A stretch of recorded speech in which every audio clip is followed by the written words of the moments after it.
het was de ergste crisis, deze COVID-crisis, sinds de Tweede Wereldoorlog.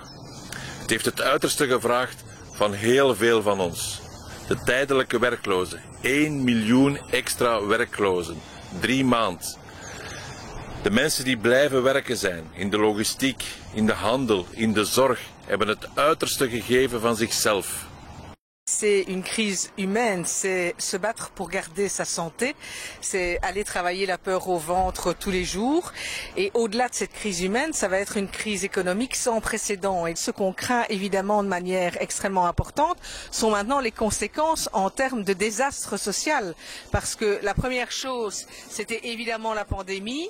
La deuxième chose qui suit immédiatement, ce sont les restructurations, ce sont les faillites, ce sont les pertes d'emplois. Et c'est un tissu économique qui va se détériorer avec évidemment des travailleurs qui vont payer plusieurs fois cette même crise. Ce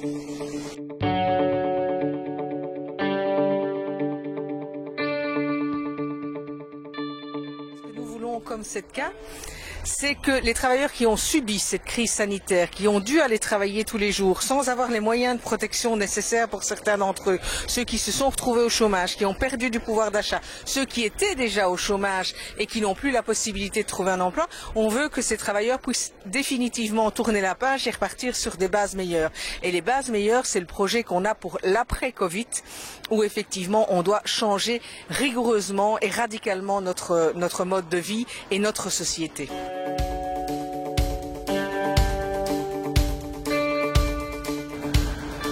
We hebben deze crisis bij de nekvel genomen.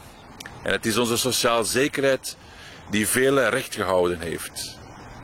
Dit zullen wij als vakbond nooit vergeten. Dit mag de politiek nooit vergeten.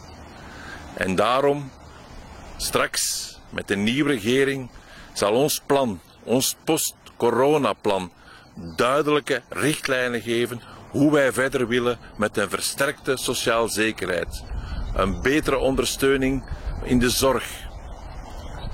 On veut aussi d'une société où le capital n'est pas ce qui dicte la loi, bien loin de là, mais où l'humain est au centre des préoccupations. Parce que nous pensons que le monde demain n'existera que s'il est fondamentalement différent, c'est-à-dire si on est d'abord sur une planète où on peut vivre convenablement, où tout le monde peut vivre convenablement, c'est-à-dire où on réduit les inégalités et où chacun peut avoir accès à une vie digne, c'est-à-dire peut avoir les moyens de vivre dignement, aussi bien au niveau social qu'au niveau financier. Ça, c'est fondamental. C'est ce que nous voulons pour la société de demain.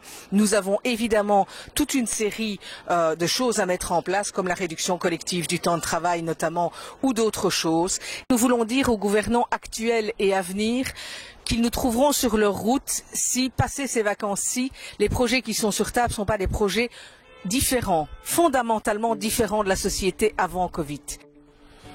Vrienden, beste kameraden, het is nu tijd voor een welverdiend verlof. Voor jullie familie, voor iedereen om jullie. Geniet ervan, kom tot rust en in september staan we daar terug. Misschien met een nieuwe regering waar we een duidelijke boodschap op vandaag hebben. Die sociale zekerheid is voor ons zo belangrijk en zal het ook zijn in september. Geniet ervan. Fijn verlof. On vous souhaite bonnes vacances à tous et à toutes. Vous l'avez mérité.